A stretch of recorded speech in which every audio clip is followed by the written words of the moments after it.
c'est le compte de dépôt. C'est en 2012.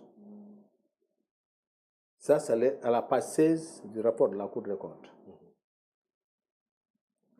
Mais quand je regarde ce compte de dépôt, nous avons tout de compte cap gouvernement. Sérieusement, je suis assemblée, cap gouvernement. Je ne connais pas ce compte-là.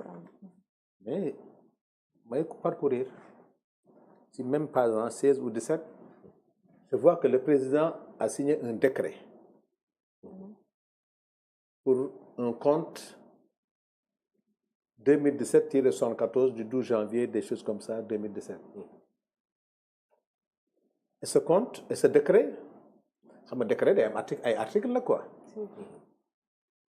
Quand j'ai lu ce décret, dans la même page, quand j'ai vu ce décret, je vois que le décret, il y a un article qui parce que j'ai vu sur le compte de dépôt là, des 1334 milliards, sur le décret que le président Macky Sall a fait, article 5 et 6. Article 2, dafa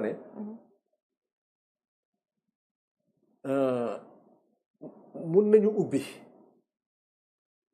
ay compte benn wala yu bëri ci banque primaire au Sénégal et à l'étranger. Bu yemoon foofu sax mu ne ci même affaire virgule.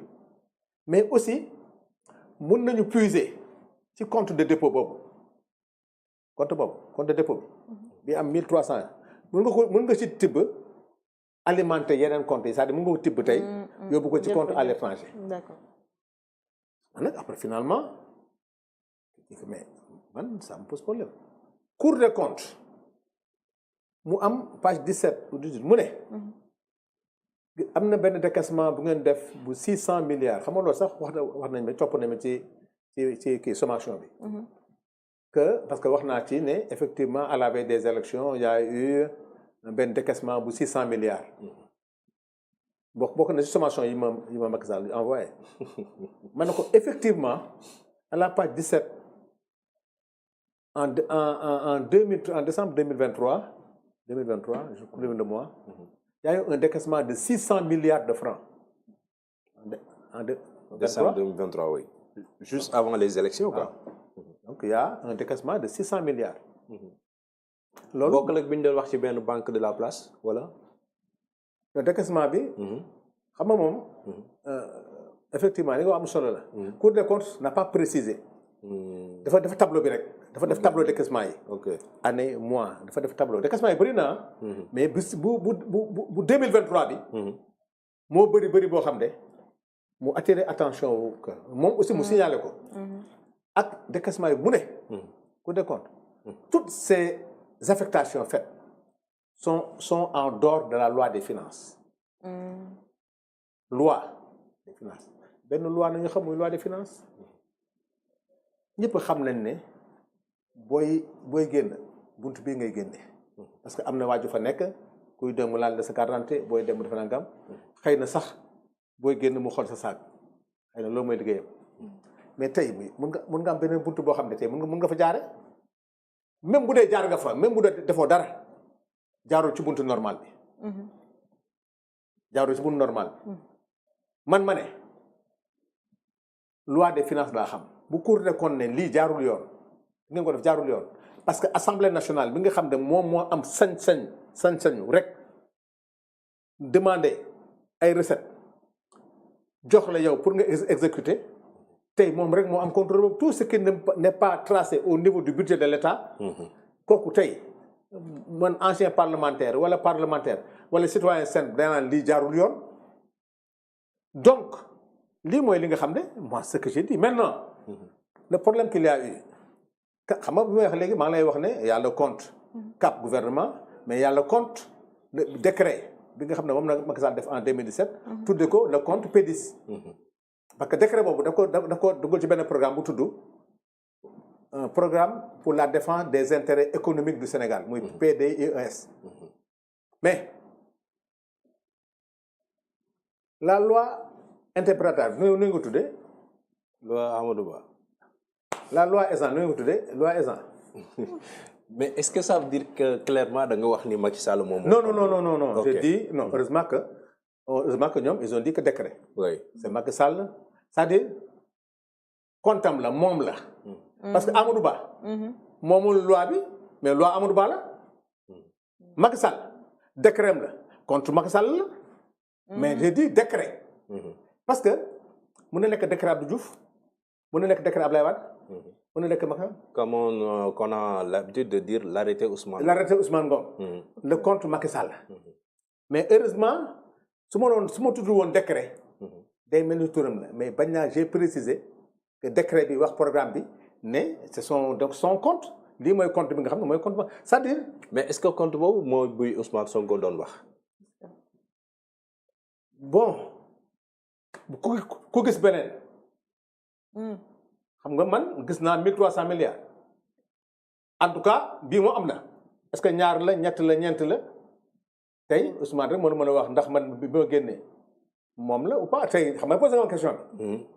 man comme nga nee na am na compte bu am te gis naa compte bu am 1300 milliards te Cour des comptes nee na wax dëgg yàlla affectation yi ngeen def yëpp jaarul yoon pour man ba léegi sax Ousmane Sonko mais nag attention ba léegi xam nga Ousmane Sonko newul ne compte ba dañoo duubal ak duubul. man Sanu Dione xam nga ba léegi newuma l'argent a été détourné. j'ai pas dit que le programme n'est pas bon loolu beneen débat la boo xam ne dañ ko garder ñun. parce que ñun bii di passé quand on m'a envoyé mooy li ñu bind toi ça nous reprécise. effectivement c'est bon de repréciser parce que nit aussi buy tooñ. xam nga li nga wax lu am solo la. repréciser mooy heureusement que boo lire sommation bi. même les avocats ont dit que tu as parlé de décret man ne effectivement en parlant de décret je veux dire que le compte a été créé par Macky Sall à travers son décret. donc moom lañ koy authentifier parce que ñun dans nos jargons législatifs même jargon Sénégal ñëpp nit ñi boo créé boo da la loi Aubry ainsi de suite il y a des décrets même ñun on s'est donné la peine d'aller chercher le décret tey yow jox naa le décret bi dama xool journal officiel ndax tu vas trouver le décret xam nga loolu beneen débat la bu ñëw il y aura un débat de fond hein. Et le programme aujourd'hui devrait être financé à hauteur de le P10. Oui. kenn xamul yàlla xam na xaw ma. ah bon xamu ñun li nga wax ni ah bon xam nga nag les stratégies de défense xam nga nag bëgguma. non mais il faut parler. non waaw xam nga su ma xam nga. moi je pose tout simplement des questions. c'est très bien hein mais xam nga affaire dafa am ñaari phase. sur la forme na nekk Macky Sall veut savoir avec ses avocats est-ce que man dama ne compte bi ci turam la nekk ma ci di déedéet mooy bi bind reprécise xaw ma. heureusement que ci journal ba boo ko ubbee ak sommation bi ma jot malheureusement c'est dans ma voiture je ne pensais pas que.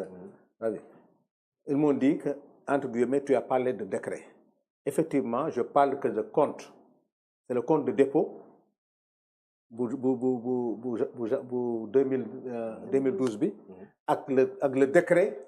bi nga xam ne moom la def en 2017 donc en parlant de Macky Sall je veux dire que c'est son décret parce que c'est sous sa responsabilité foofu aussi posé nañ ma question nee nañ ma. mais bien sûr. nee nañ ma aussi man maa wax mainmise non j'ai pas dit de mainmise j'ai dit c'est sous sa responsabilité parce que Macky Sall moo créé décret tey s'il crée un décret que un compte bi mu am problème mu ñàkk am problème c'est sous sa responsabilité.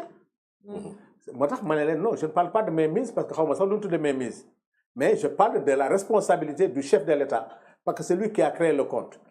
Est-ce que maintenant le compte a été bien utilisé mal utilisé le programme est bon n'est pas bon phase boobu c'est après mais man damay des ci la nga xam ne moom laa waxoon mooy compte 1003 am na c'est le compte de dépôt bi nga xam ne mooy compte cap gouvernement beneen bi mooy compte bi nga xam ne mooy le décret 2017-74 bu 2017 boo xam ne mooy compte bi nga xam ne moom la def ak le programme P10 loolu moom beneen bi la responsabilité effectivement mooy li ma wax le décaissement des 600 milliards am na est-ce que nag décaissement yi jaar na